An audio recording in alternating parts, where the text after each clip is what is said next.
Hey, everybody. Happy Tuesday. Happy Tuesday.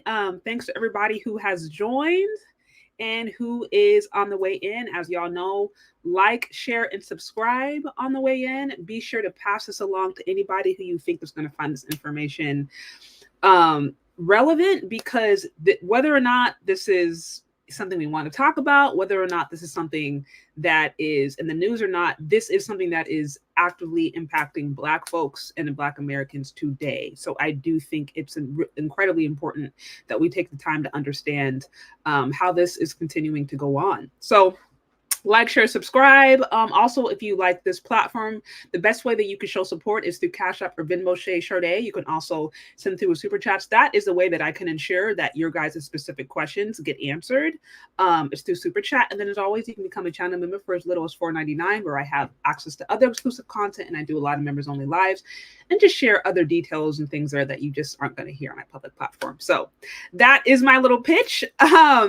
Anyways, I don't want to say I'm excited, as in this is a good, a lovely topic, but I am happy to have an expert with me today who has, spent her time and her career really fighting and combating sex trafficking and, dealing with this issue. And so I'm going to bring her on and we're going to have a conversation about really what is actually going on today, really understanding the nuts and bolts, how this thing is impacting, and just all the other things that you're probably not going to hear, that's not going to be promoted, but again, is impacting your communities and, our community every single day. So without further ado, I'm going to bring her on and then we will get started. Hey there. Hey there, Jess, how are you? I am good. Again, first of all, before we even get started, I just want to thank you for taking time out of your busy schedule to come into my platform and share your information with my audience. I know you have a lot going on. You're saving lives, literally. So thank you for being here. Of course. Thank you for inviting me. I really appreciate it. Yeah, absolutely. So, I think there's just so much to unpack here because, when we had our brief conversation maybe a few months ago, I was shocked. Just even those few minutes, I was shocked at some of the information that you shared with me regarding how this industry is thriving and well, unfortunately. So I guess my first question to you, just regarding sex trafficking, first of all, would you mind just maybe explaining that to the audiences? I think there's a lot of maybe misconception or assumptions about what it is, and just people having a solid sense of what sex trafficking is, I think would be a good foundation to start. Sure, yeah. So, very simply, sex trafficking is the act of using force, fraud, or coercion to convince somebody, force somebody, coerce somebody into exchanging sex for money or things of value like housing. There's something called survival sex that would be a form of sex trafficking. And this is something that there's a whole range of topics that kind of pepper across the range of what, sex trafficking is. Some people, feel that it's voluntary, so they call themselves sex workers. Others may, who are being forced to be out there by an exploiter will definitely, I think, maybe not self-identify as a victim of sex trafficking, but know that what's happening to them isn't right. And then there is labor trafficking, which is often mixed in there, where someone's being forced to work for little to no money, maybe doing accounting for somebody or doing marketing for someone while they're also being forced to have sex in exchange for money. So there's lots of different examples, and all of it really leads to the use of money to gain power over someone, to make them have sex and or do things for you that they wouldn't otherwise do unless money was involved. Okay. So would you say that this is distinctive from prostitution, or is it the same? Yeah, that's kind of what I was alluding to, that this is very, like prostitution is a legal term that is associated with the penal code, right? So when you're criminalizing someone, you call them a prostitute. But, is someone sex trafficked, meaning they're being forced, frauded, or coerced into that? Or are they, some people self-identify as sex workers, which means that I am empowered and I choose to sell sex. And and some might say, well, some will think, who will tell you that's a crime. They'll say, well, then you're a prostitute. Again, there's a range here of things, and it's all about really looking at the wellness, the perspective of the person who it's happening to, and how heavily they have been either coerced over time, or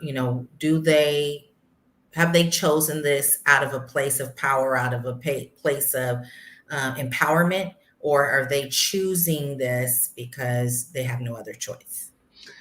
Okay. So you're saying prostitution, that's more of a legal code. It's a legal term. Mm-hmm. It's the legal term, but really the activity is the same.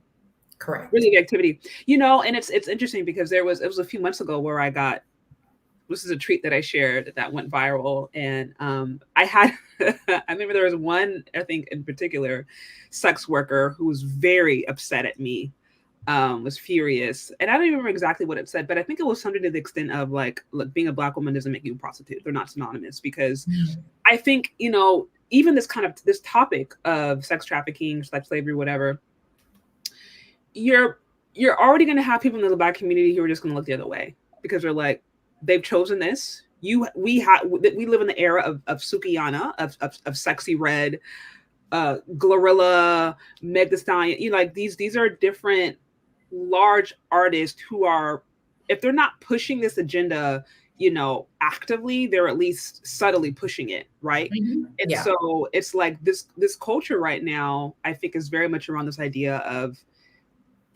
sex, Cardi B, right? Like, this is empowerment. This is your choice. This is our freedom. And so most people are going to look at this and be like, this is not even an issue, because these women are actively choosing to do this. And then also you have men and women who are, in some instances, maybe the byproduct of this kind of situation, or saw this growing up close to home. And so they're just, quite frankly, they're callous, or there's not really empathy, because it's like maybe they had some negative experiences, or they saw people make bad decisions that impacted them. So like, even this topic, I was thinking there's probably a big portion of the Black community who are just looking the other way for whatever reason. But culture has a lot to do with it. The way that sex associated with Black women is promoted, our image, I think, is so bad already. That it's like, how can you have empathy for someone who says that they're choosing this? Yeah. Well, let me just say that I have learned so much about this, all the nuances of sex trafficking and human trafficking in the last 13 years. And I can tell you that if you would have caught me 13 years ago, and maybe even 25 years ago, when I was a teenager, young adult, I would have told you something totally different than my perspective now.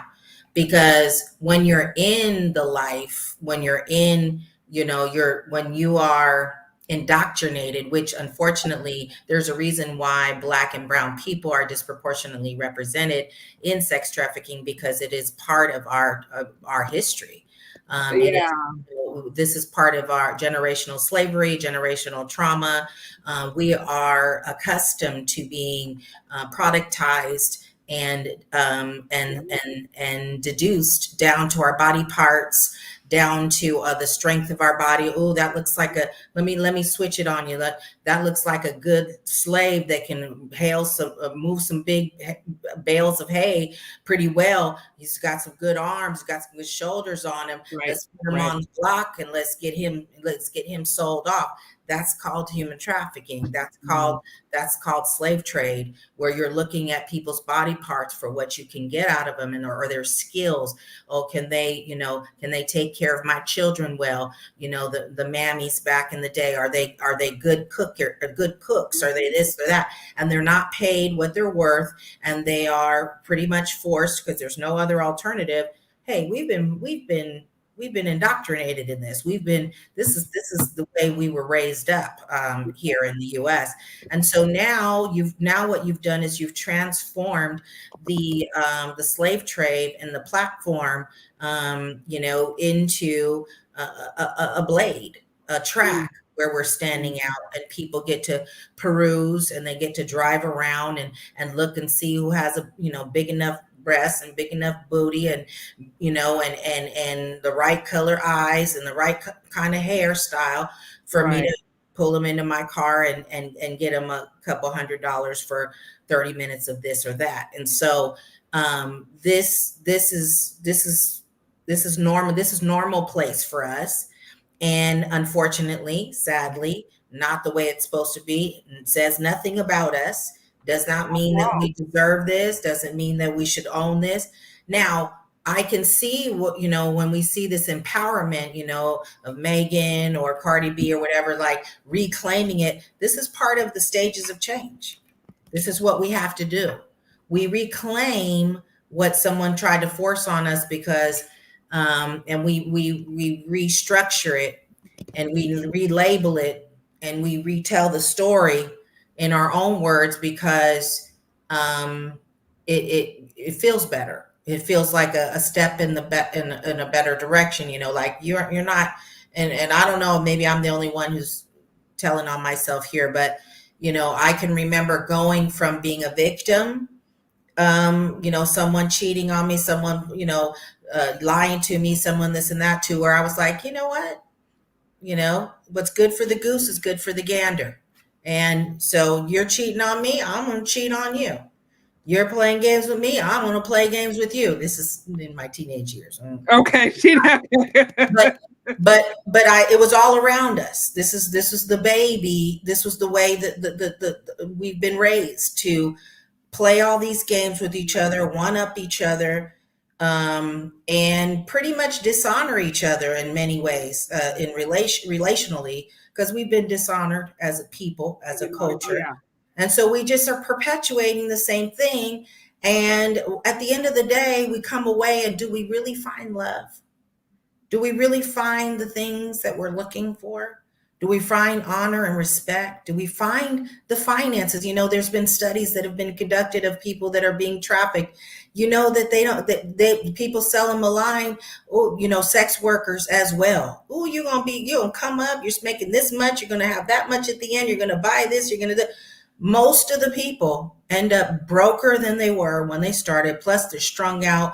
Plus they got different things that have happened to them physically. They've been choked. They've been attempted murder. They've had different things happen to them. So they never come away better off. Wow, that's interesting, because, you know, now certainly I haven't done enough of a deep dive as you, but there's been multiple different, whether it's documentaries, YouTube videos, snapshots of, like, you know, strippers or women who are, they kind of get involved in through strippers. And we know strippers, from my understanding, make a ton of money. Yeah. And I don't know if that's distinctive from the industry, but I would think that there's a very close correlation.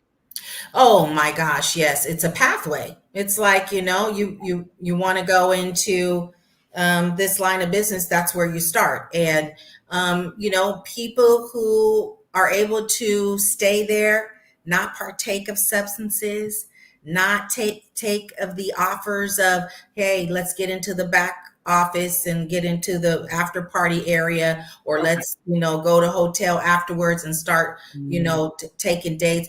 Those kinds of situations, if they're able to just say, I'm just stripping, this is where I'm going to stay. Or like, let's take in the case of Cardi B, you know, she was discovered. Now she's, you know, a mega millionaire artist, rapper.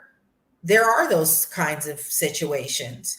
But for everyone, every Cardi B, and she could tell you, I'm sure, for every one of her, there's a million others that are laying in the gutter somewhere, in a grave, beaten up, traumatized, drugged out, pimped out.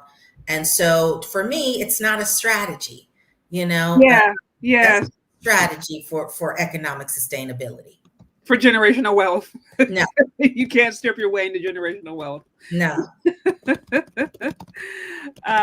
Okay, so real quick, if you guys are joining, like, share, subscribe. Shout out to you, OMG Live with the 5. It says, when pimp culture's popularity reached a crescendo in early 2000s, the backlash was to rewrite the definition of trafficking to encompass pimping. Interesting. Okay, guys. So, okay, I have a few. Obviously, I have many questions. Someone in there did ask. I don't know if you had a chance to kind of share, backtrack and just briefly share with the audience your background into just this industry and exactly what you do. Because they're like, wait, is she a what does she know about it? Like, is she a teacher? Is she professional? Yeah. So, just if you Yeah. want to quickly introduce or just let them know how you are associated with this. Absolutely. Yeah, so I'm the founding executive director of Love Never Fails. We're a national anti-trafficking organization. We've been in place for 13 years. We started because I was working in tech. I was a senior leader at a high tech company in Silicon Valley, and was teaching inner city kids dance on a voluntary basis every Friday night for about 20 years. And unfortunately, 2010, 2011, one of my 14, 15-year-old dance students, she was 14 at the time this started, um, she stopped coming to class, and I thought she had just lost interest in the class, Mhm. and come to find out a little bit later that she was actually being sold. She was sold in throughout Northern California, Wow. and for over a year. She had come in contact with the police. I think she tells me over 20 times. And each time was just, went right back out there because of something that's called trauma bonding. Wow. We were able to get her out of that, and she actually was adopted by one of our volunteers. Mm. And I was just talking to her a little while. She calls me Auntie Vanessa, and so it's, but the heartbreak that Of I went through course. as a tech leader, no, yep, smash the like button and smash like a button is what I was going to say, because I absolutely was destroyed when she went missing the multiple times. It was just horrific. And so, but the thing that I went through there was to learn very rapidly about this issue, because my students' life was in the balance, and the things that she told me that she experienced, she had been shot at, she had been choked, she had Wow. been, a person, a child is purchased, a child, a person, a woman, a man, whoever, they're purchased on average 9 to 21 times a day. Oh my! 9 to 21 times a day. You said this is a child? She was 14 when this first started happening. So, when we think about the just the vulnerability of a child, I have had just recently. So fast forward now, 13 years later, we've opened up 7 houses now. One of our houses is for girls ages 12 to 17. I want you to know that we recently had a young lady who turned 12 in a hospital. She was 3 months pregnant, Oh my gosh. and she had spent her 12th year birth. She was out there when she was 11, being sold on a blade, pretty flat all over. Oh my There's no gosh. way that someone didn't know this was a child. Oh my gosh. And they were not only having sex with her, but doing so without protection, and Oh, got her pregnant. These are the things that we're dealing with. And it's disturbing, to say the least. oh my gosh. So you prior to that, you said you were working and out in the Bay Area. I'm assuming you were Yeah. connected to Silicon Valley into tech, which is a completely different world. People are probably pretty blind to what's going on there. You go to work, you get a consistent paycheck, on the weekends you hang out with your family and watch rinse repeat. So you're not really introduced to this world. So it sounds like you were kind of forced into this world just through Yeah. an association, you volunteering with kids, you having a great time Mhm. doing Yeah. that. And that's the first time your eyes really open up to just like, this is happening literally right under my nose. And I was not Yes. even aware of it. Yeah. That's super powerful. So what would you say are some of the most common misconceptions about sex trafficking going on today in your experience? Well, when I first started, it was like that's not happening here, right? And so we finally have broken through that. Everyone has seen on the news, and that yes, this is absolutely happening. Then there's the, well, they want to be there. You kind of alluded to that before. Yeah, It's out yeah. being fast. This just leave them out there, and then of course you realize, oh, this person has thought that they were going to be boyfriend girlfriend with someone, and they got tricked into thinking this person loved them, and then once they became attached, which is called a trauma bond, Mm-hmm. then they were told, well, you just got to do this one time, or do it for our family, hold us down. This is the only way I can stay in the Bay, is if you do this for me. And then they're out there just, they become fully indoctrinated, and you have to convince them. And, there's a way to do it. You don't just do it by saying it, but you have to build trust with people. But, you got to show them that this is, you're being coerced, and this is not really a choice. And that, I think, so anyway, the misnomer is that they're choosing it. This is me, money management. This is what I'm all about, and unfortunately, that is part of the brainwashing process. Is like, you choosing this, you getting your money on, you about your money, and it's like, no, that's not really what you wanted to do. Remember your dreams. Remember you wanted to go to school. Remember you wanted to be a marketing manager. You wanted to, you wanted to be a makeup artist, or you wanted to be a model. You remember that? And someone came in and preyed upon your dream and told you was going to be America's top model if you just get into this nude photo shoot, Okay, so you're saying what you have found. So, okay, misconception. People used to think it was not in the USA. Now they know it is. It's happening. Right. But another misconception, which I did allude to, right, that it's something that they are choosing. Right. That, and even this comment, it says, look, some women want to be out there, right? So it's just like, look, this is what women are choosing, and you've actually had, yeah. And like I said, I told you I had the interaction with a sex worker, and I know she's a sex worker because if you go on her profile page, she literally says it, and like she had some really inappropriate videos, and I was like, I don't need to see this profile.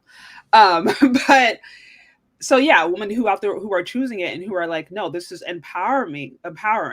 But you're mentioning that if you were to sit down and perhaps have an honest heart to heart with those kind of women, that you would find out that somewhere down the line they were probably tricked, or they were brainwashed, they were manipulated into this point, whether it be through a loved one, whether it be through solding a dream, and they're vulnerable. Because most, healthy adults, young girls, don't grow up wanting to be a sex worker. Right. That's usually not, that's not like a trajectory that you actively take to have to have sex with people that you don't like regularly.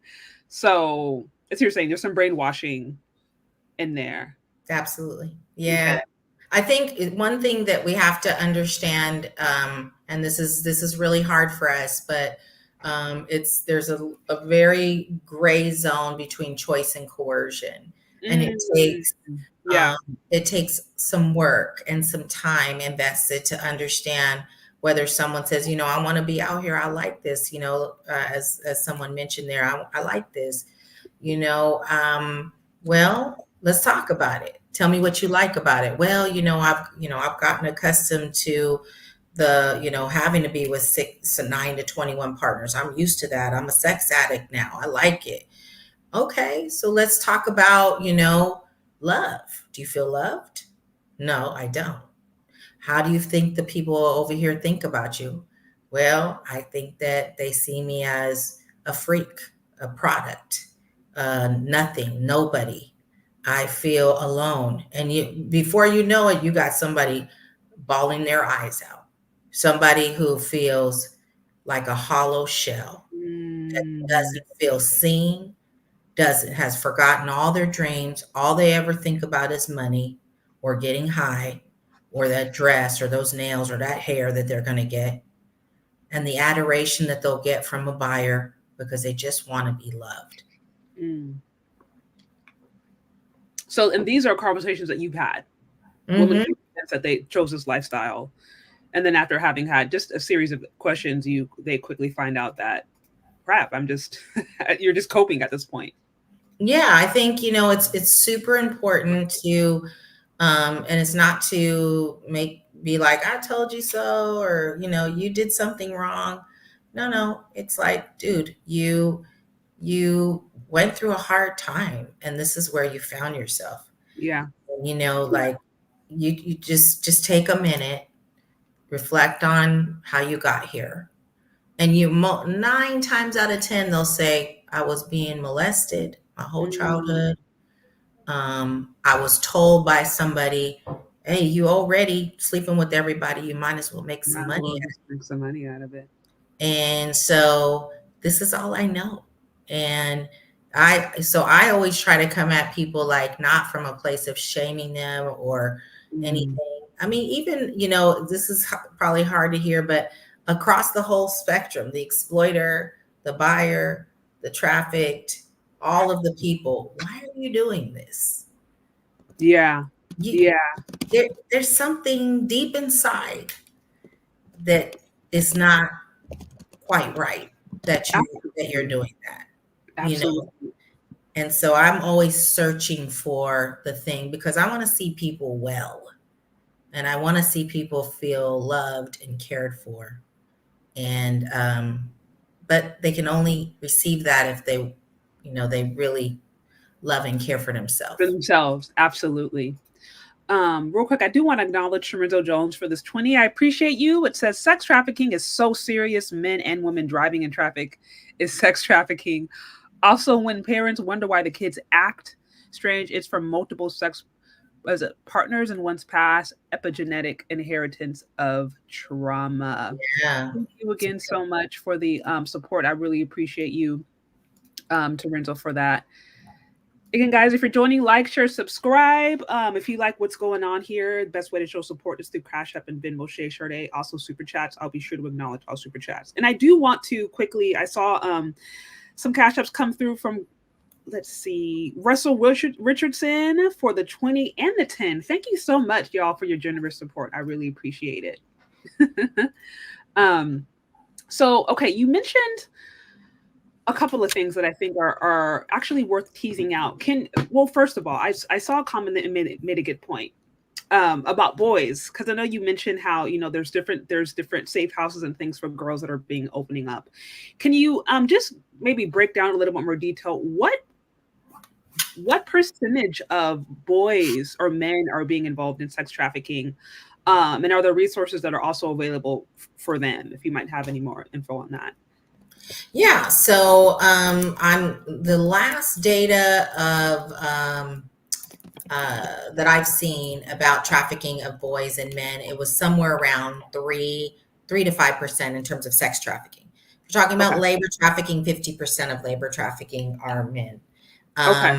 And when you look at that 3 to 5% for sex trafficking, a large portion of that probably relabeled would be someone who is LGBTQ. Might be someone who identifies as a transgender woman, but is biologically a man. So, there's that whole spectrum in there with about 5% of those that are being trafficked.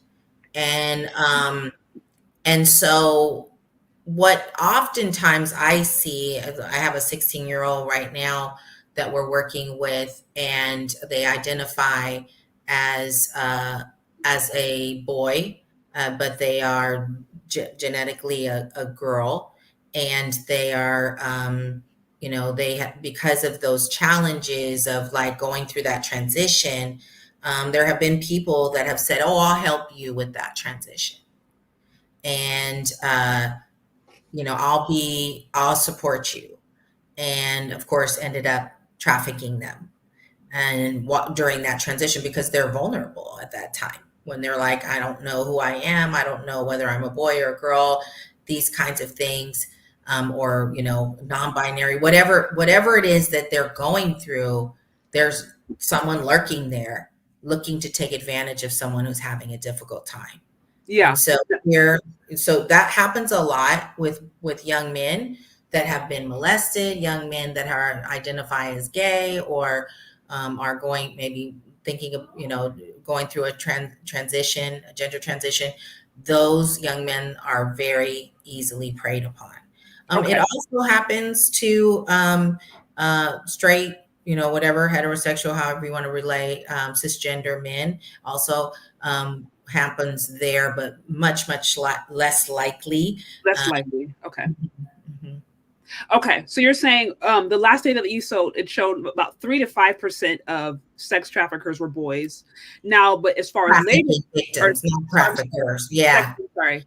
Yeah. Trafficking victims, about 3 to 5% trafficking victims were boys. Right. But when it comes to labor trafficking, that's a whole other thing. 50% of labor traffickers are boys. Yes. Yeah. Now, another thing I think it's important to understand, because I wanted you to go a little bit more quickly into, if you could break down, the profile of the JONS versus the sex traffickers and the victims. But first, is there like an average age? Because one thing, like this comment right here, it says your organization thrives on the notion that women have no agency and enables them to evade responsibility for their bad decisions. So, and I think this goes back to the idea of like, look, they're choosing this lifestyle, but it's different if someone who's 23 it falls into this versus someone who's 12. So I'm curious, like, are these people getting involved in sex trafficking as adults with fully developed brains and they're choosing this, or is this something that's disproportionately affecting kids who grow up into this? If you have numbers around that. Yeah. So I met with the president of the San Francisco Sex Workers Union a few years ago. I don't know if you guys know that there is a sex workers union. But I met with her and I asked her, what percentage of your members were trafficked as children? And she said 100%. So 100%. Just sit on that person. Yeah, all of the members of the sex workers union that she was serving at that time were trafficked as children. So when you have been indoctrinated as a child under 18, where your prefrontal cortex is not fully formed, and you have been, the average age of entry, some speculate it's somewhere around 12 to 14. So if that's the average age of entry and you have been indoctrinated and now you find yourself 18 or even 30 or even 40, but that's all you've ever done, that's all you've ever known, you maybe didn't finish school, you didn't. So, I met one woman, or actually I didn't meet her, one of my staff members met her and she told me about her. She's a medical doctor and she has chosen to be a sex worker. I could put my money on her that she's probably chosen this, right? You have the option to be a medical doctor, but you've stepped away from being an MD and now you're a sex worker. I think that person has agency, right? Unless there's a mental illness problem. But someone who has no high school diploma, who has no family support, who's been out on the blade since they were 15 years old, being sold, and now they find themselves 25 saying, I like this. I want to do this. This is what I'm about. I'm sorry. It's a choice of no choices. It's a choice of terrible choices. That's wild. 12 to 14. So this is something that is disproportionately impacting children. Yes. Right. And so I'm assuming this is sex trafficking and probably labor trafficking. You mentioned boys getting shipped into labor trafficking. It's boys. These aren't grown men who are, 21, 20, bodies developed. And these are vulnerable kids. These are vulnerable kids who are growing up into this, get acclimated to a lifestyle, don't see anything different, and then they think it's normal. And then all you have to do is go online and you see, like I said, you mentioned Cardi B and you mentioned these different artists who are like, oh, this is empowerment. And so you're like, this isn't a problem. Right. That's the pipeline, these kids being exploited. Yeah.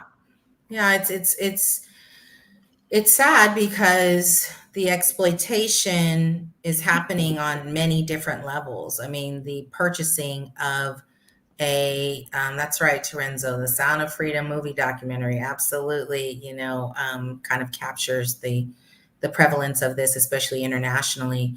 But, very, very, so much negative backlash on that movie because it didn't tell the story of maybe your typical U.S. Situation that's happening in the U.S., but it absolutely told the story of children in Colombia that might be living vulnerable and might be recruited with their, on a hope and a dream. But anyway, so I digress. But the going back to the vulnerability of children, unfortunately, there's a reason why a 12 to 14-year-old is being targeted. Why? Because they're prepubescent. They're at a critical time where they might be gaining weight. They have pimples. They're getting some body odor. There are different things that are starting to happen to them, and they need their self-esteem is being impacted, and they need a lot of encouragement at that age. And if there's no one there to do that, they can be easily preyed upon. Very interesting. Shout out to Tolu O with the $19.99 on a cash or super chat. It says, I think sex traffic is related to the vitriol between men and women. The broken love and connection in the community opens up the door to apathy. This is just my opinion. The guys I know who frequent sex work feel unloved.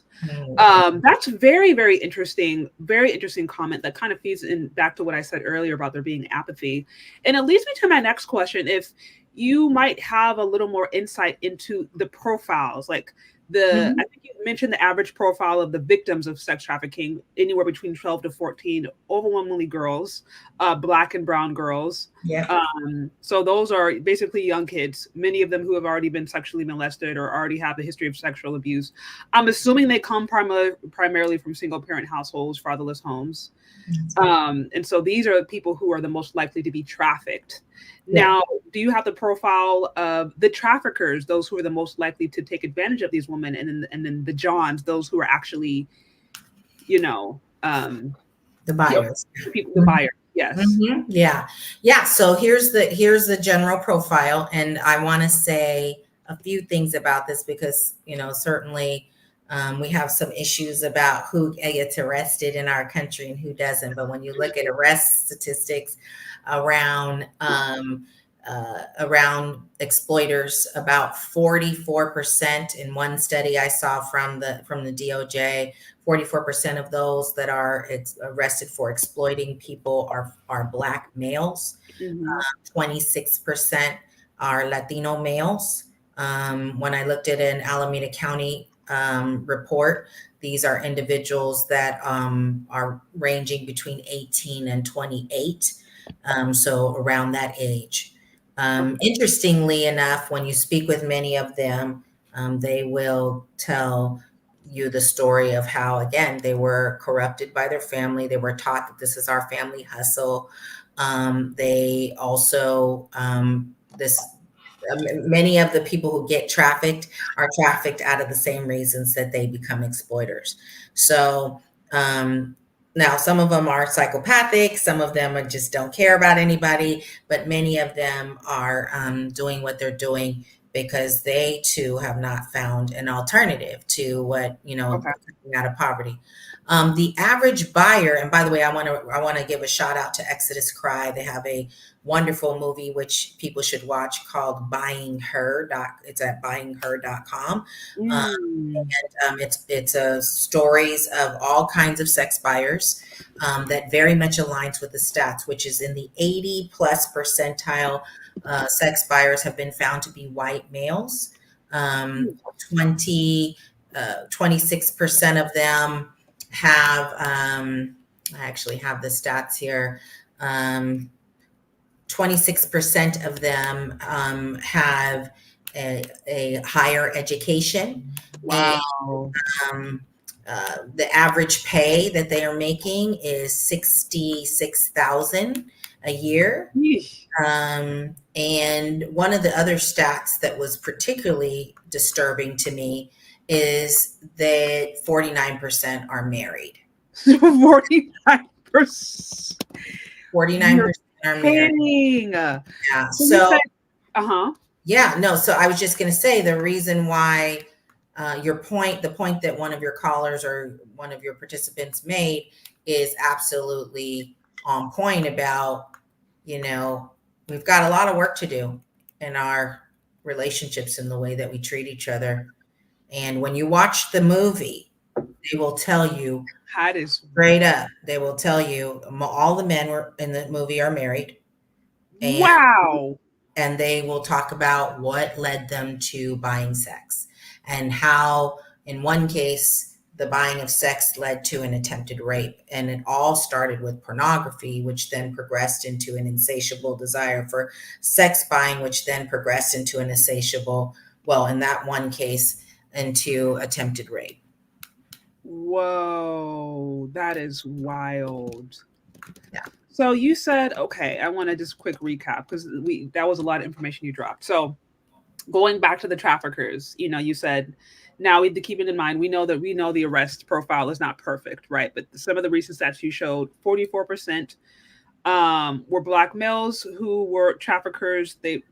They got 26% who were Latino males between the ages of 18 and 28. And then you said in your research, after having talked to these men, majority of them, correct me if I'm wrong, it sounds like they maybe grew up in similar situations to the girls who were trafficked, maybe not having access to good education, homes, single parent households, not feeling like there is really any other option. Did any of these men themselves also have a history of sexual abuse? Oh yeah. So that's the other marker, is that most of them had a history of sexual abuse. Okay. And 88% of this is another study, DePaul School of Law. If you look into it, they did a research of a handful of exploiters, and they found that I think it was 88% or 87% of them had experienced domestic violence in the home. Their mother witnessed their mother as a victim of domestic violence, which if you're not aware, that creates rage in boys and really lends itself, well, in children, rage, fear, anxiety, PTSD, all of those things nicely sadly lend themselves to people doing all kinds of destructive things in adulthood. Okay, so these are basically men who did not grow up in stable households. They grew up seeing DV. They grew up themselves, probably themselves experiencing abuse, certainly sexual abuse, and this just seemed like the most likely option.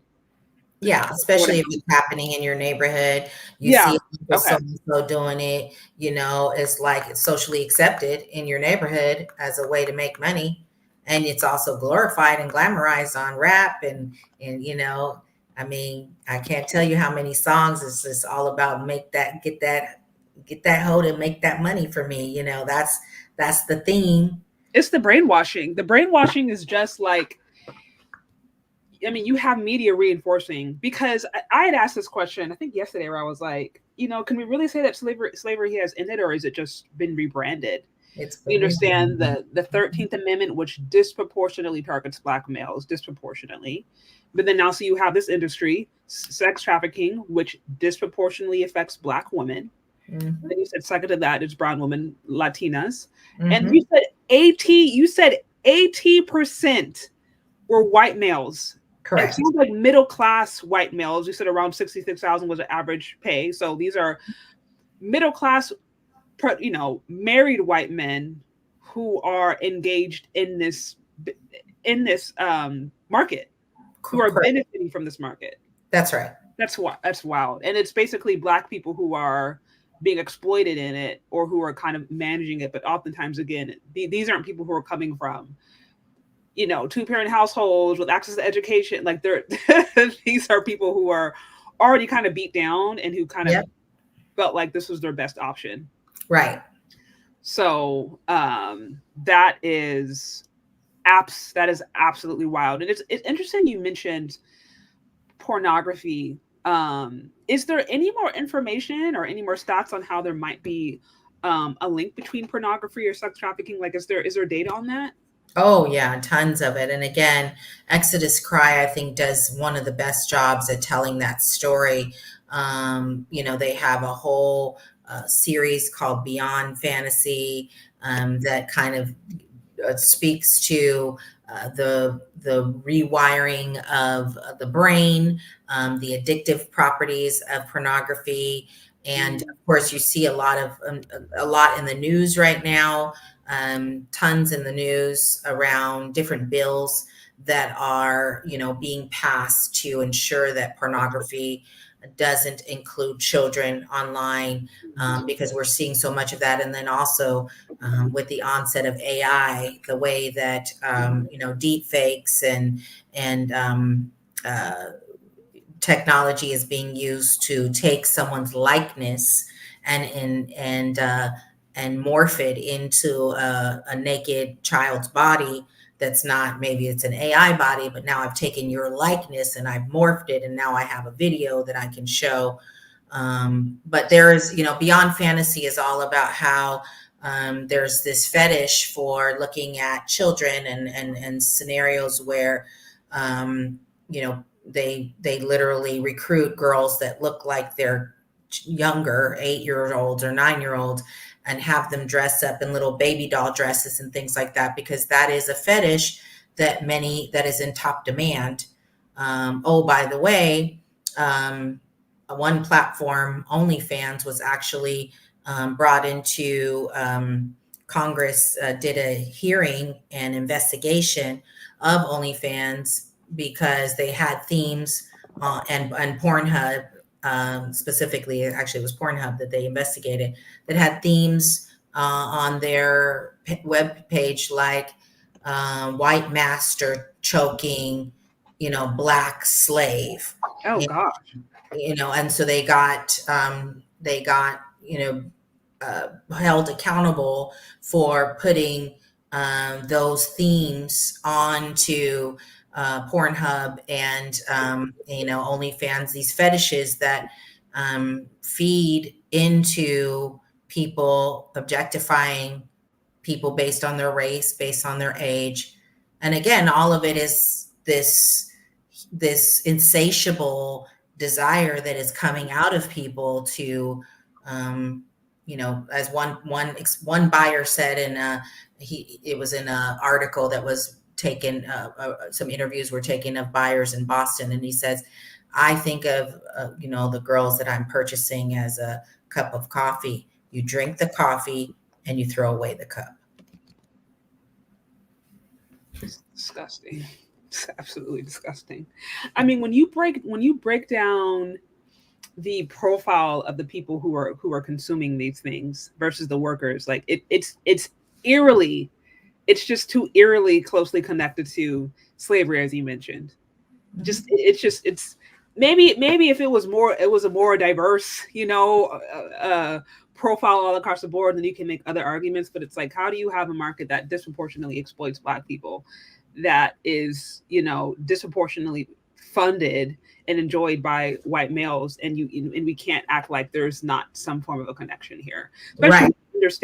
when we understand the history of what Black femininity meant, and quite frankly, even Black masculinity. We understand our bodies and how we weren't humans for a good portion of the American history. We were not considered humans. We were products. We were utilities that were used to produce, basically things for the majority class. Like, you can't disconnect that from what's happening. It's very, very creepy. Yeah, this is one of the reasons why I have been going head to head. There's this movement that is clashing right now, and I wish it wasn't happening, but what we have is this group of folks who I believe are operating from a place of privilege and saying, I want to be able to be a sex worker, and I don't want to have the police in my business. And I want to open up. It's called decriminalization. It's a whole movement, and it's being led by sex workers. And there's this combat that's happening, oftentimes pitting Black and Latino survivors against LGBTQ people that may be speaking very vocally about opening up the community, opening up the industry. Why? Because it's the way I make my money. Because I'm being discriminated against in the workplace. I'm being discriminated against in the workplace because I'm transgender, which, like, I totally empathize with that. But for me, the answer isn't to open up a market that only wants you because they're fetishizing you, or only wants Black and brown women because they think they're less than. I want the people to open. Yeah. I'd rather go after the people that are doing the discrimination against you, Right. and not allowing you to get the job that's rightfully yours based on the skills that you have. And so Right. this is something that I've been talking about, because sometimes what's happening is people are saying, open it up so I can make a living. But then you're like, yeah, but are you going to be willing to look in the face of that 13-year-old or that 11-year-old Black child that was born into a drug addicted family, who's now going to be put out there on the auction block at midnight and sold to 9 to 21 people a day because you opened up the industry, and honestly look her in the face and tell her you did right by her? You didn't. You opened up a market that is eerily, as you pointed out, analogous, very similar and or aligned with the slave trade. And the ones that get the brunt of it are the Black and brown poor children, the immigrants, the people who don't have the proper voice that they need in this day and this hour. Interesting. Yeah, and that goes back to, because you mentioned who would you say are primarily the ones who are pushing to try to legalize this? Or are these people who are educated individuals? Or these? Yeah, that's what I see. The most vocal individuals are not the ones that are predominantly being impacted. They're people of affluence, they're people of education, they're people of privilege. And they are using their privilege and their affluence and their education to be very vocal about, oh, we don't want this criminalized, we want this stopped. And the kind of arguments, I'll tell you one. Recently, I'm heavily involved in California with a bill called SB 1414, which would make it a felony to purchase children for sex in California. If you can believe it, today it is a misdemeanor. That means that buying a child for sex in California will get you 2 days in jail. Oh gosh, you're kidding. No, or up to a $10,000 fine. Which is nothing for people. I mean, in the Silicon Valley, where people are and nobody's paying $10,000 that on a purse. That's nothing. You know what I mean? And no one's paying $10,000. So like a organization called No More JONS, they did a FOIA in the city of San Francisco, and they pulled records from 2012 to 2021. So there were 1,400 cases that were of this, buying someone. 1,400. Of the 1,400, only 5 went to jail. Only 5. So the rest of them were fined, probably $250 for purchasing a child. For purchasing a child. This is in California. This is in California, and so you would think it would be a no-brainer when Senator Grove, who's a Republican, and Senator Rubio, who's a Democrat, came together in a bipartisan bill, SB 1414, to make it a felony.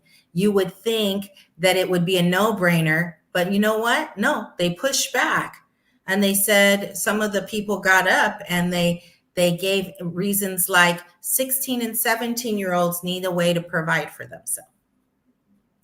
They gave reasons like, we're worried about, what if the 18-year-old is the one who's buying the 15-year-old, the 18-year-old now would have to go to jail for. They don't care about people going. If that was the case, the 13th Amendment wouldn't be what it was. They don't care about Black folks. They've been putting Black boys in jail since.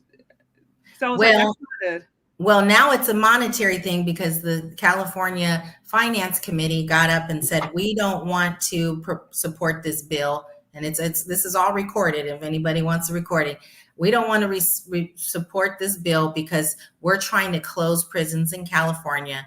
And if you were to get this bill passed, it would mean more buyers would have to go into jail, and we don't want to house them. So, because we're saving money and redirecting it to other things. So this is becoming a monetary discussion about protecting children. A monetary. So today, in California, you're saying if a person goes and purchases a child and is found, whether he's busted to the cops or whatever, he's getting 2 days in jail or maybe $200 fine, up to $10,000. But you're saying they don't charge him $10,000. It may be he's getting a slap on the wrist. Correct. That's disgusting. That is, I thought surely no, I and thought surely would have gotten at least a few years. Nope. And they don't even characterize it like if you rape a child, you get, I want to say it's 3, 5, 7, and maybe 12 or something, but it goes all the way up 10 or 12 years if you rape a child. But if you buy a child who's not only getting raped by you, but by 9 other people, that's somehow, because, here's what I take from that. I take that child's not worth that much, because the one who got raped is probably your niece or your nephew. So of course someone's got to pay for that. But the one who's being sold on the street, probably not worth that much. So we're going to let them get off with 2 days. How can there be such a stark contrast? 2 days? They said protection. What is it? Complexion for the protection. Which, because I'm like, if it was reversed and it was, let's say, 80% of Black males doing this or Latina males doing this, those crimes, there would be the highest. There would be the highest. They'd be in there for life. They would have prisoners for life. But because it's 80% of people who are actually benefiting from this are white males, married, middle class, probably connected.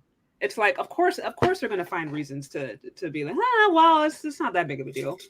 It is wild. I had no idea that because I'm like, what you just basically said is that there are legal precedents right now for this to continue, and there be no criminalization. Right.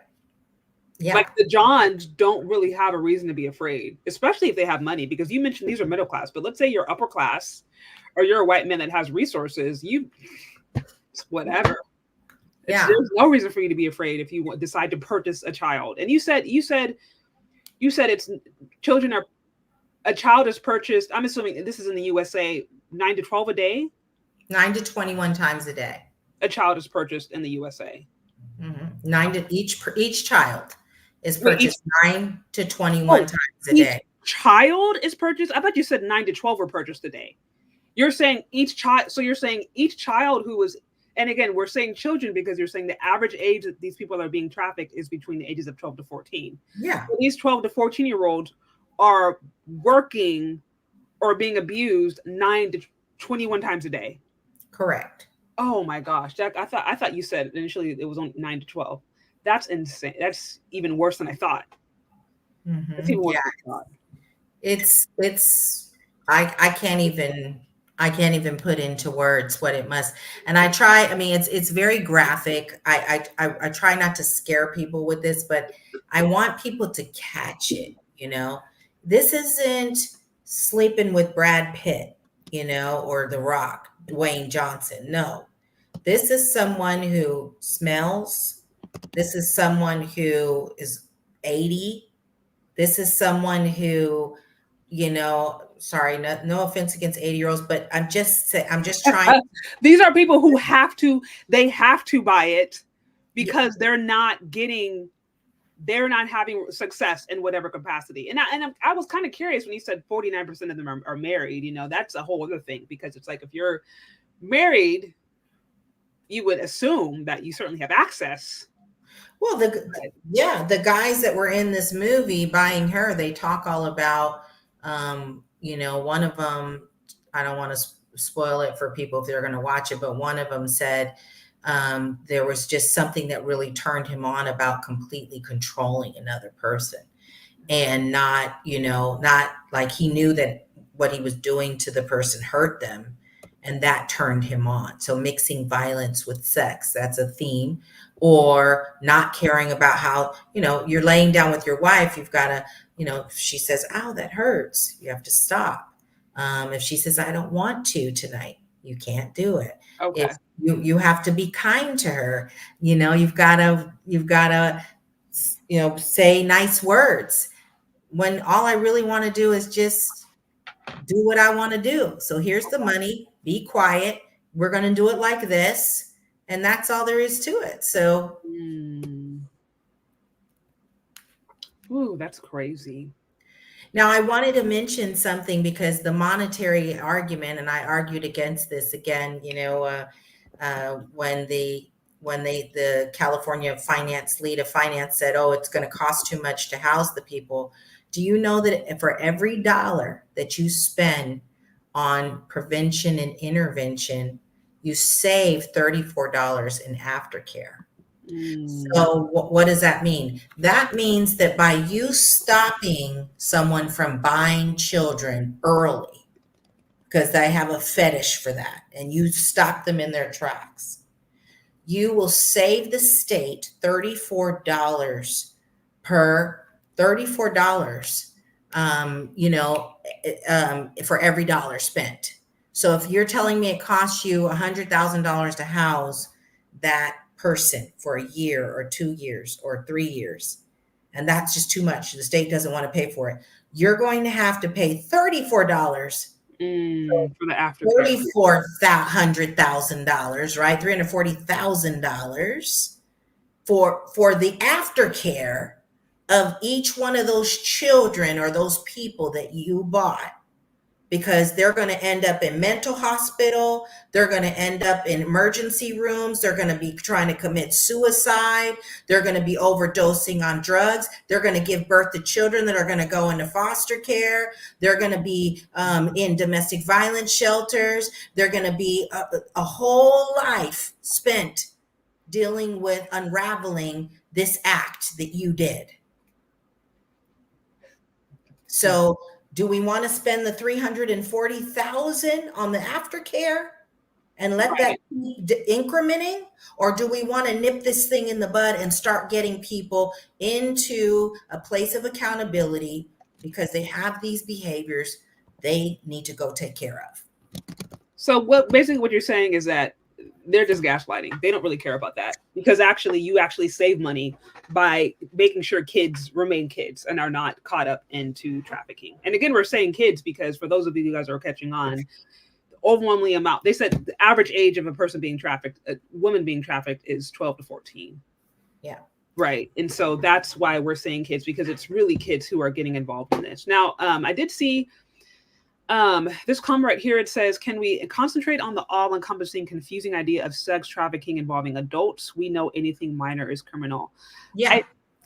I think, well, just a quick thought, and then you can come in. I think the idea is that sex trafficking actually is something that disproportionately impacts kids.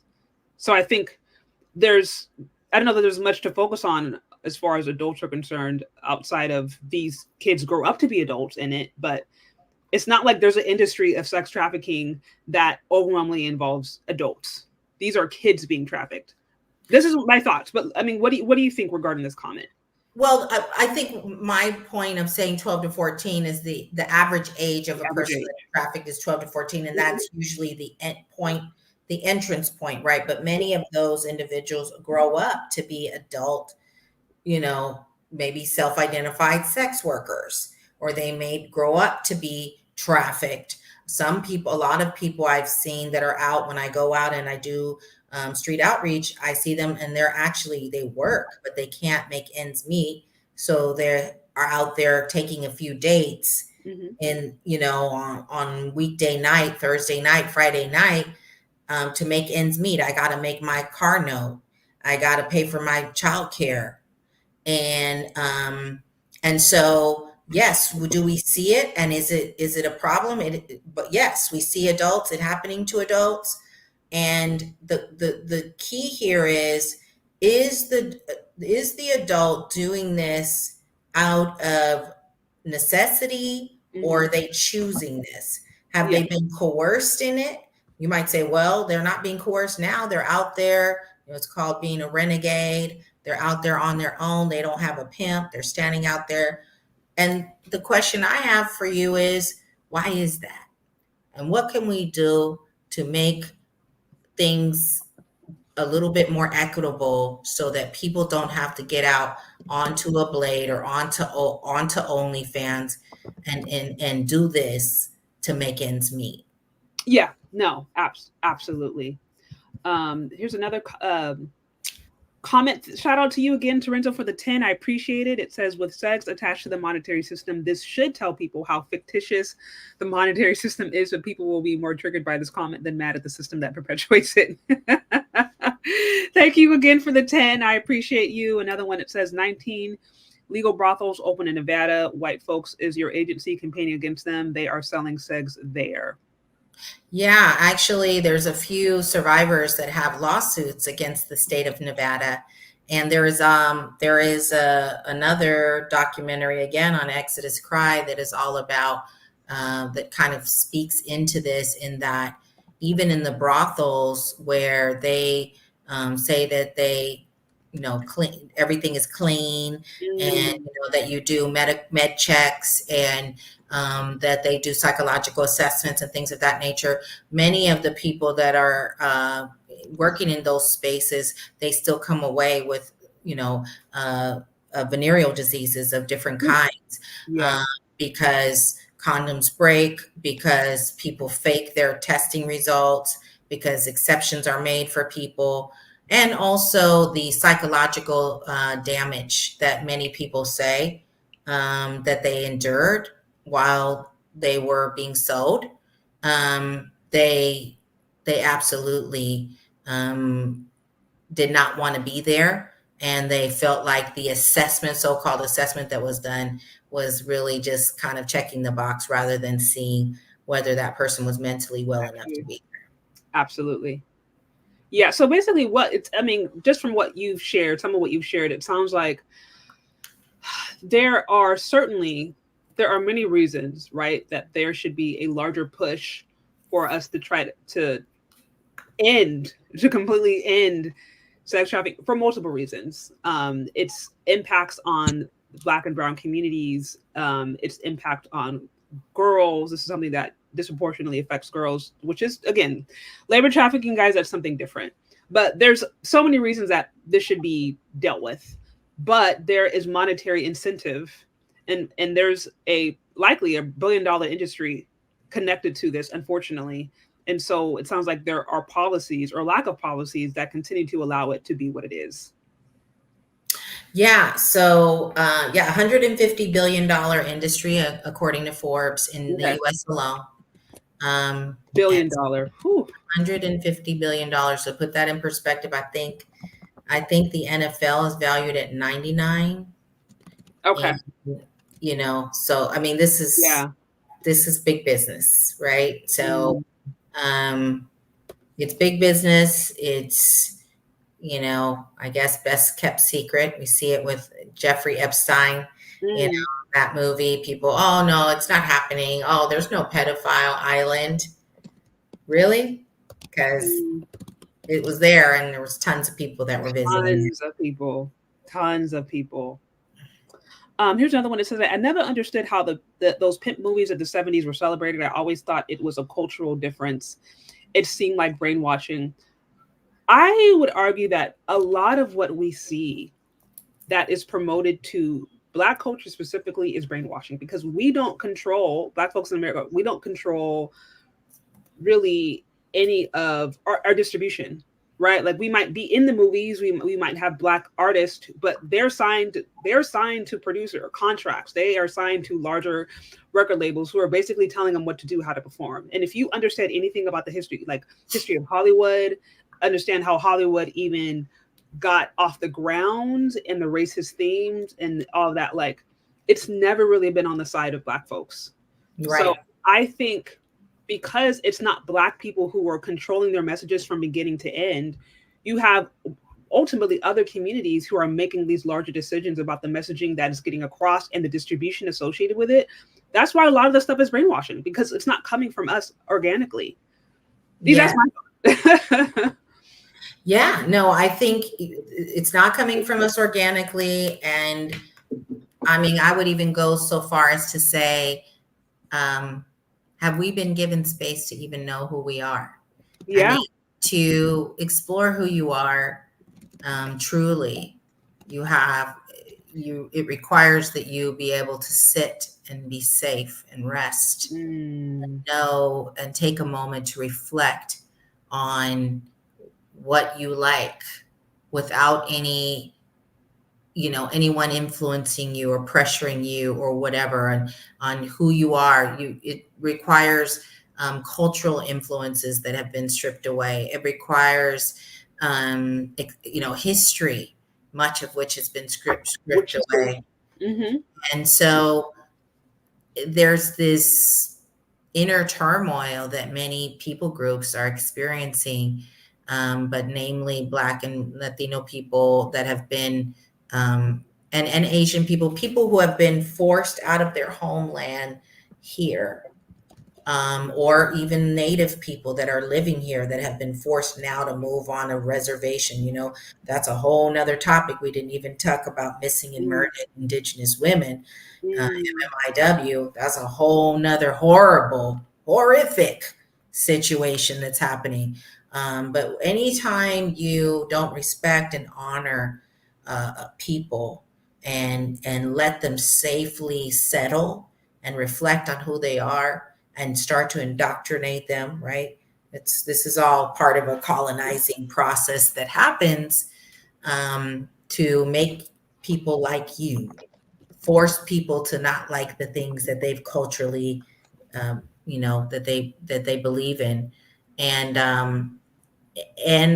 so it's just been, I think it's been really unfortunate that a byproduct of dismantling the persona of the Black person in our state, in our country, has left us very vulnerable to people who are all too willing to productize us, capitalize on our confusion.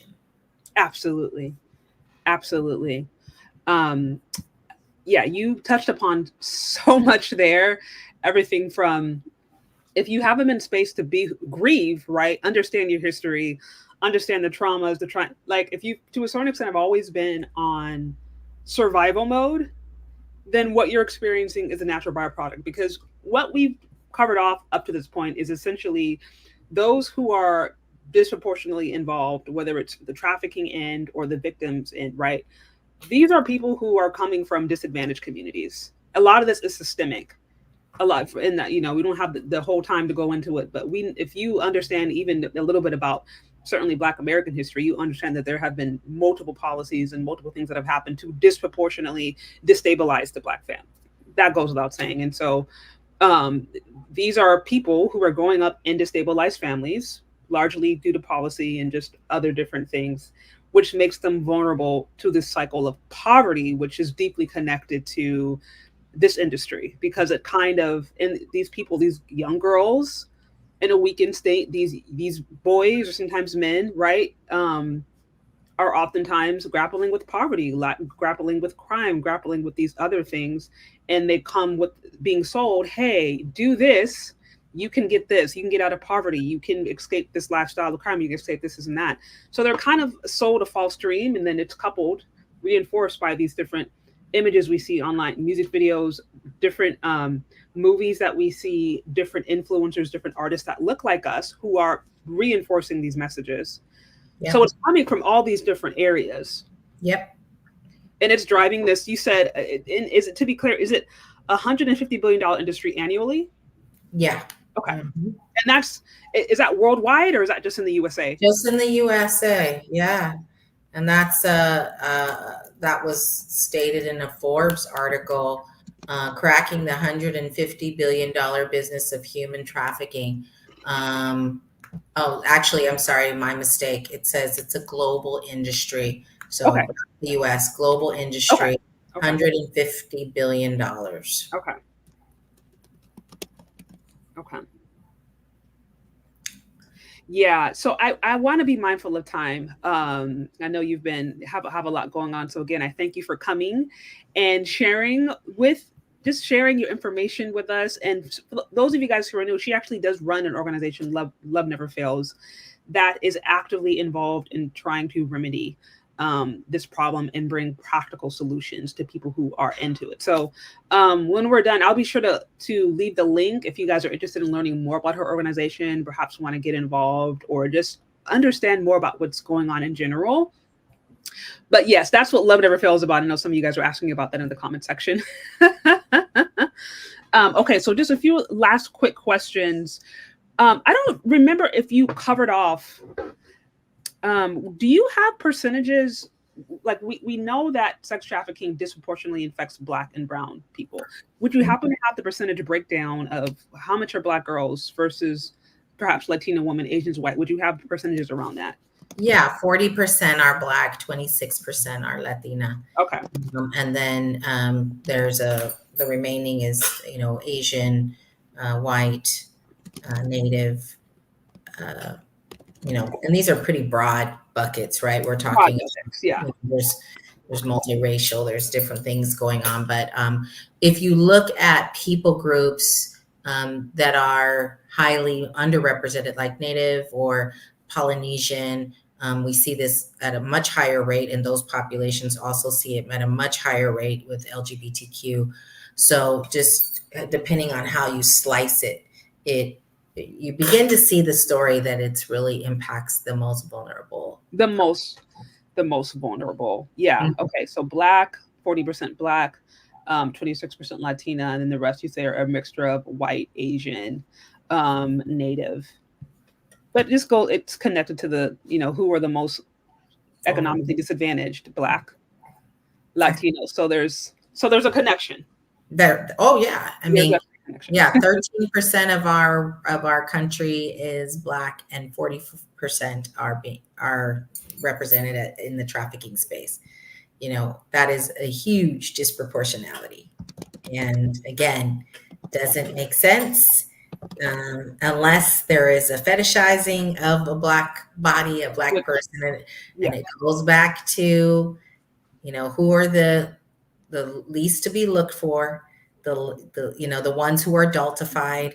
Oh, Black girls adultified. That look. She doesn't look like she's a child. She's got shape. She's got this. She's got that. So there's all of these stereotypes about Black girls not needing as much care, as much safety. Yeah. And all of that weaves its way in. There's a whole study on that from Georgetown, if you want to go look at that. Okay. And but it weaves its way into kind of justifying. It goes back to that argument. Well, why wouldn't you pass SB 1414? Oh, well, these kids need a way to make a living for themselves. Why don't we give them economically sustainable jobs instead? How about that? Let's not make it possible for people to get access to their bodies in such an easy way. Yes. This comment, Black girls aren't really seen as children. That's well known. Yeah. Black kids in general are always perceived as older. Black boys and Black girls, they're always perceived as older. And you look at the disciplinary, even in education, Black kids tend to receive higher disciplinary action with respect to others. So definitely systemic to this. So last, two questions what are the key signs that someone might be a victim of trafficking? So what you want to look for is changes in behavior. Someone who was outgoing and is now, introverted, hiding, sneaking. That might be their age, but there may be someone who's now stepped in that they're not saying who they are, that you've never met. That you want to watch. That could just be, I'm just starting to like people. So, that could be that. But you want to look at that. You want to look at uses of substances. That could be a red flag. Washing, rituals. I'm washing my body before I do this or I do that. Using multiple phones. I have one phone for this, another phone for that, another phone for that. Showing up with different expensive clothing, bags, purses. Now you got a weave that costs $300 or $1,000 or whatever, nails, all that the child or the person doesn't have money for. Frequent trips. 18-year-old, now I'm in New York, now I'm in Hawaii, now I'm in Vegas, I don't have a job. What kind of job do you have? I'm a consultant, I'm a contractor, no formal education. And depending on situational awareness, depending on you're at a airport and somebody's with a younger person's with an older person who doesn't have their own ID, doesn't know where they are, doesn't know where they're going. And we're talking about 18 plus person doesn't know anything. These could be red flags. So interesting. You're mentioning the 18, 19, 20-year-old because I'm thinking off the top of my head of influencers I see online who it's like on Friday, you're in Maui. And then on Tuesday, you're in Dubai. And then you end up in the Maldives. And you're just like, where is she getting this money from? Like, is she sitting on a trust fund? But she's Black. Black people don't have money like that. Like, so you're trying to make the connection of like, what is going on? And I guess I never really, I mean, we all know about the IG model thing, but now you have to wonder like, okay, is this IG, is this connected to sex trafficking? Like, is there a correlation between the IG model, their body type, the lifestyle they promote, and sex trafficking? Could someone behind me running that? I never really made that connection until you were saying that. Yeah. So there are tons of ways that sex trafficking can weave itself into your life. And again, as we talked about, right, as an entrance to trafficking. But yeah. That's so interesting. And then something you mentioned, you can be involved in sex trafficking and also still be like walking around. It's not like you're like locked up in a box. And then when a client comes, they let you out of the box and then you go back into the box. Like, these are people who are walking around who might be perceived as completely free, having free agency. Like, just don't go back. Yes. Yeah. And the ones that are freely moving like that, they're either independent, which is like called a renegade, or they have an exploiter who knows that they've got them locked. So they've got them, brainwashed, and so they can come and go. The ones that are not allowed to come and go are the ones that are still being broken. Okay. So if you're still in the process of being broken in, or you're young or whatever, then someone will keep a good hold on you. Okay. So if you're in that hazing or broken phase, then you're not going to see those people as much, or there's someone always watching them. There's a person who's in charge of the roost, so to speak, that's always watching them and hovering around them all the time. Okay. That's wild. Very wild. Now, now that I know we spent a lot of time talking about some of the different challenges, some of the different institutional things that are being done currently to reinforce. Can you speak of, I guess, things that are being done, perhaps your organization, policies, like different active steps that are being taken today to try to remedy this issue, and how anybody listening, if they want to be involved, if they want to be a part of the solution, what can be done? Yeah. So, well, if you are someone who lives in California, I urge you to give your assembly members, Governor Newsom, a call. We have their phone numbers on our social media page, LinkedIn page. So it's on our IG, which is Love Never Fails Us, and also our LinkedIn, which is Love Never Fails, and Facebook, Love Never Fails fan page. And so it's on there, and you can give these folks a call and say, hey, we want SB 1414 to pass. Okay. And we want it to pass without amendments. They made a bunch of amendments to remove protections for 16 and 17-year-olds and to make it a misdemeanor at the judge's discretion for 15 and below, and just did all kinds of things that just don't make any sense. So we're asking that the amendments be removed. So that's one way you can get involved. Also, I just urge everybody, we actually have pulled together a group of survivors that 15 survivors are on a panel called the AI Advocate Panel. We've created a tool that will soon become a mobile app that evaluates bills and informs you, the public, and just really educates the community on bills that are related to human trafficking, and helps you understand the survivor's perspective on some of those bills. So if you're interested in learning more about that from this panel, again, of 15 survivors of human trafficking, you can go to our AI advocate page, which is loveneverfailsus.com/AI advocate, and dash advocate. And there you will see a bunch of bills listed that we have evaluated and reviewed. So that's legislatively, those are the things that I could tell you, SB 1414. And then, of course, our AI advocate page. We do have houses. We have 7 houses, and we house women and children. We house men and children. We house girls ages 12 to 17. And so if there's someone you know that needs help, you can send them our way. We also provide IT education. So we have a tech academy.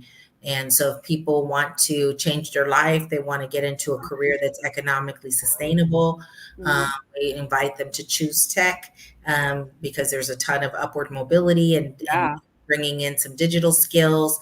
And they can do that by going to loveneverfailsus.com/ITBiz. ITBiz is the name of our California certified cybersecurity and networking pre-apprenticeship program. So those are just some of the ways. Of course, we do prevention education in schools and companies. We do all kinds of like awareness events. We're at fairs. We do walks. We have a walk coming up called the Freedom Walk in Oakland on September the 21st, and we invite people to walk with us, walk for freedom, September 21st, 10:30 in the morning to 2 p.m. in Oakland. And you can get the tickets for that, which is basically for a t-shirt. Get it from our website. Okay.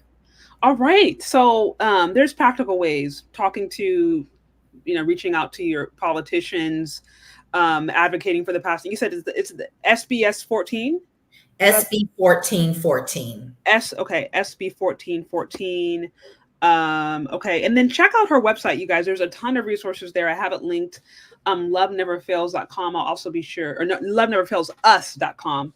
Correct. I'll be sure to also include that into the description so you guys can go back. Any of you guys who are going to catch the replay, check it out. There are a ton of resources. You mentioned some different houses that are servicing girls, boys, basically victims of sex trafficking, those who are trying to get out, as well as you provide different professional training so you can teach them skills that they can maintain their life where they don't have to go back into the industry, because that's oftentimes, it sounds like, is a barrier for them feeling like they have not a way to take care of themselves. And then just getting awareness out there that this is happening. And there are also resources and organizations out there who are actively trying to engage. So any way you can support financially or just getting word out there, sounds like that's certainly a great start for anyone who wants to be a part of the solution and not the problem. Yes. So, yep. Yes. So are there any other final words or things that you would like to leave with the audience before we wrap this up? Well, I just want to thank you so much for your willingness to bring me here and have this discussion. And I hope that someone, if nothing more, people take away that, now more than ever, super important that we take good care of ourselves, that we take care of our families, of our children, of our relationships, and of each other in the community. And when we see something isn't, going right with somebody, get involved, see what's going on. We are each other's keeper. We are, everybody who's around us matters. And I think, that's kind of centering back on the name of our organization, Love Never Fails. When I thought about this happening to my 14-year-old, 15-year-old dance student, I felt so ill-equipped. But I remember in my time of prayer, what I got was just love her. and you'll know what to do. Just love her the way that you want to be loved, the way that you would like someone in your family to be loved, and that will kind of order your steps to do the right things. Absolutely. Ooh, a lot we covered off. Well, again, thank you so much for being here. You're welcome back anytime, obviously. I know this is not maybe the most exciting or the most comfortable topic, I will say, but it's one that is very important in impacting people that's close to our students, neighbors, people that we walk by every single day, not understanding how some of them could be completely in lockdown and we have no idea. Yep. So thank you again for all that you've shared. You guys be sure to check out her organization, loveneverfailsus.com. Get involved in whatever way you can. Also get the message out there, spread the word, because it's really going to take us being the solution, to the problem. I saw some people in there where it's just like, only God can help us. And I agree. I agree that God is the answer. And also God lives in me. God lives in you, right? So it's like we do our part. We co-labor with the Most High, and He does the heavy lifting, but we do our part, even if it's small, so that we can work towards a solution versus being a part of the problem. So thank you again for your time here. This was absolutely informative. Absolutely. Thank you. All right. Take care. Take care. Bye-bye. All right, guys. So again, thank you for joining. Thanks to everyone who has been, who showed support. Again, if you liked this channel, if you haven't done so already, like, share, pass this along to anyone who think may find it interesting. Also, if you like what I'm about, what we're doing here, the best way to show support is through channel membership. You can be a channel member for as little as $4.99. I have members only lives there and just other content that you can't get anywhere else. Also, Cash App, Venmo, Shea. That is a practical way of letting me know that this content is valuable to you, because all of this is grassroots, right?